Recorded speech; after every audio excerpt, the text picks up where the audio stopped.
Well, it's a red day in the small account, it's a red day in the big account as well. So I'm red across the board here, and it's 40K red day. Big red day. It's the biggest red day I've had since I think it was August 6th, which was a Friday. But in any case, that first Friday of August, I'm pretty sure it was a Friday. So in any case, yeah, that's a bummer. I was up $140,000 in the last 2 weeks, which is phenomenal. And I gave back a third of that basically today, or a quarter of it. So, easy come, easy go. That's trading, right? You know it, trading is risky. And very quickly you can lose a lot of money. I traded only for like an hour today and lost 40 grand.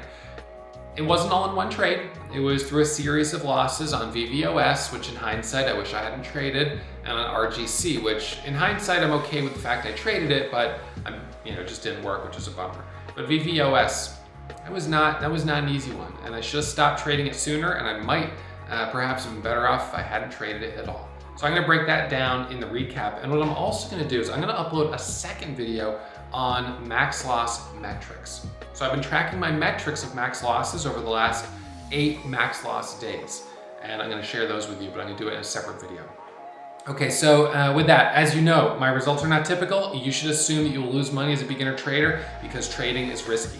Take it slow, trade in a simulator, and please hit that thumbs up for the Red Day recap. I know these are helpful for you guys, so hit the thumbs up. It's Red Day recap, it's okay. I'll make it back, no doubt about it, but I'm gonna talk about the trades during the recap today and talk about what my game plan is gonna be moving forward tomorrow for the rest of the week. All right, I'll see you guys first thing tomorrow morning.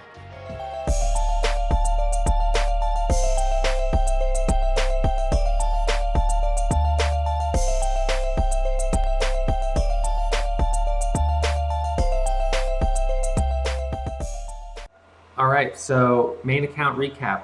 First red day that I've had here since the first week of the month, which was a Friday. I finished that week with a $36,000 red day. I'm down 33,000 on VVOS, and I'm down another 6,600 on RGC, giving me a, let's round up, $40,000 red day. Just like that, I gave away 40% of my profit on the month. Gone. As a reminder, trading is risky. Easy come, easy go. So this is where I sat here, let's see, in gross profit on the month. Let's see, go back here to the second. So I was at 106,000 in gross profit, had just hit my monthly goal of 100 grand on Thursday when I was up, whatever it was on Thursday, I was up $30,000 or something like that. So 32,000. So, effectively today gives back one of those 2 really good green days plus a little. It's not the end of the world, but it's disappointing, it's discouraging, and VVOS was very, very frustrating for me. Every trade I took on it was a red trade. It was a disaster. So my first trade on it was right here. So bought for this breakout. This was an ABCD pattern. Was looking for the breakthrough 35, and stopped out at like 610. Hits a low of 585. At certain points, like why even bother stopping out if you're holding down that far? If you haven't managed to cut the loss quickly, because it only went. It did go another 20. Well, I guess it went another 30 cents. Anyways, so that was my first trade. And then I lost on it pretty big here. Took 25,000 shares, was looking for the breakthrough 650, a squeeze into a halt. I was looking for this candle right here. And flush, all the way back down from 650 down to 580. And I had a loss on it around the open. So I don't remember which of these doji candles, but one of these doji candles I lost on it as well. So why was VVOS so choppy? Some of the other stocks that we've traded in the last week have been really clean, and this one's been really choppy. Well, I don't know. I guess there's a couple different things we could look at. It's been a bit more thickly traded. That is a factor of float. So the float on VVOS is a bit higher. Let's see. I think it's 17.8 million shares. So it's got a higher float. That's one factor. It's not a recent IPO stock. Some of the big momentum, well, actually, it's not that far back, though, to be honest. Um, it's really not that far back. It surprises me, actually, that it's that choppy. ALF is actually the one I was thinking of. ALF is not, no, ALF is somewhat recent as well. What was I thinking of? Was it SIEB? This one was halted earlier today. Maybe it was SIEB. Yeah, I think that this was the one I was thinking of. So this one's clearly not a recent IPO stock. But VVOS floats a little higher. It's a factor. Often stocks with lower floats do seem to perform a bit better. We get bigger breakouts, bigger squeezes, more predictable resolution. So float, if the float had been 7 or 5 million shares, which would have been half or a third lower, or 2/3 lower, probably would have seen more volatility in a more predictable way. So float, that's a factor for sure. The news itself, I don't think was really the factor. You know, we see stocks with much worse headlines that make bigger moves. There was FDA news on it. I could check. Let's see. I'm going to move this over here. I didn't check for a shelf registration. I don't usually for day trading. It's not usually something I look at too closely.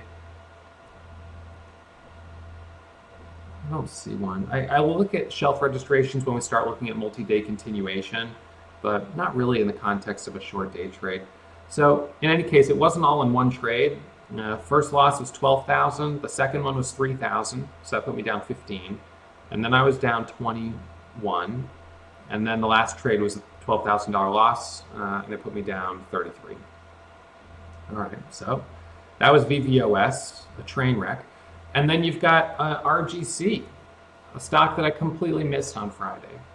All right, so I missed this one on Friday. We had a pretty big move on it, like 6 halts in a row. It pulled back, then it popped back up and squeezed through the high all the way up to 26, pulled back, bounced off that level up to 24, pulled back and faded. So on this one, I wanted to trade right here. I didn't get filled going into the halt. So no fill on that trade right there. It squeezes up. I thought about a dip and a rip. I was like, I don't know. Didn't take it. But then I bought right here, halt resumption, looking for the ABCD pattern, and lost 6,000 on that. So that's right there. So that's my day. $40,000 in the red. It goes quick. Puts me up now about 60,000 on the month, and I would say my cutoff should be 50 grand on the month. So that means if I lose 10,000, I should stop trading for the rest of the month. Just focus on the small account, but stop trading in the big account, because it's better to close the month green than to risk, going red on the month. I was already red on the month by 30,000. I recovered from red all the way to green over the course of some really nice days here, all of last week and the week before. So in that stretch there, I made, let's see, from the 9th through the 20th, 140,000 gross profit. So I gave back about a third of that today. All right, easy come, easy go. That was 10 steps forward. And then in one day, I took 3.5 steps back. All right, well, I got to stop the bleeding there, though. I can't come in tomorrow and lose another $20,000, $30,000. That's not going to work. I need to stop the bleeding right there. So, I think for me, I had a little bit of FOMO on RGC that I missed on Friday. The loss wasn't catastrophic. And the loss on VVOS, it was just sequential, one and then again and then again and again. And then it goes all the way up to the $7, but then it comes all the way back down to 6. So could I have been more disciplined today and said, I'm not going to trade anything. VVOS, it looks choppy pre-market, and I lost on it in my small account too. It looks choppy pre-market. The float's a little higher. Don't trade it. The leading gapper today, was VVOS, and it wasn't an easy one to trade behind TRIL, which was a buyout. So maybe today should have been a no trade day and I'd have $40,000 in my pocket and I'd say, it's a no trade day. That's not bad. Compared to losing 40 grand, it's really not bad. But that's something that I struggle with. So tomorrow, I have the opportunity to try again. I come back and try again to have a no trade day. And I'll see, if there's nothing that's suitable. It's better tomorrow to not trade than to have a repeat of what I just did today. I don't want to ruin the month of August. That's not the goal. A bad day happens, but good days happen as well. Obviously in 2 days last week, I had 31 and 32,000. So that was $64,000 in 2 days. I know very easily within the next week, I could have another, couple back-to-back $30,000 green days. No question about it. It could happen. But let's wait for the momentum. Let's wait for the stocks that show that they have the potential to make those kinds of moves. RGC, to be honest, was a more acceptable loss because this one had a little bit more potential based on the quality of the stock than VVOS. The recent big move, this one had a little bit more potential. So that loss is a little more tolerable than the 6 losses in a row on VVOS as the frustration was getting higher and higher and higher. But never fun to be on vacation, trading and traveling and trading, and then, feel like the whole rest of the day is going to be hanging over my head this terrible morning. It is a terrible morning, but it's also important to keep it in perspective. The fact with trading, I was talking to someone over the weekend, he was like, I could never be a trader. I could never just deal with that stress. Losing that kind of money, it's got to be so stressful. And,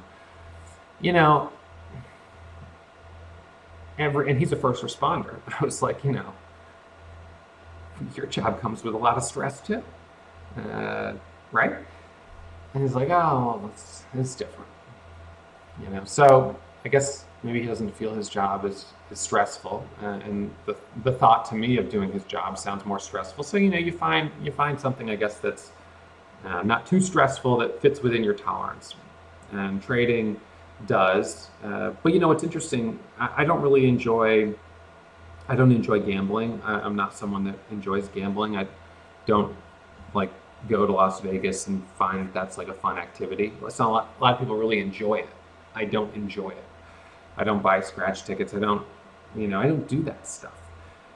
Trading for me, doesn't feel like gambling because all of my years of experience have given me an edge, a skill, a strategy. And so the metrics are what support that. You look at the metrics here and it's like, okay, so here's, however many number of trades, 16,000 trades. 11,000 were winners, 5,400 are losers. You could look at some of those losses and some of them are pretty big, but that's part of the strategy. It allocates for that. So I think for me, the stress just comes down to the disappointment when I feel like I make a bad decision. I could have traded better, or I look back and I think, oh man, why did I even bother trading today? The market wasn't strong enough. It wasn't worth it. I should have just skipped. And that's that sort of compulsion to trade every single day, regardless of the quality of a setup.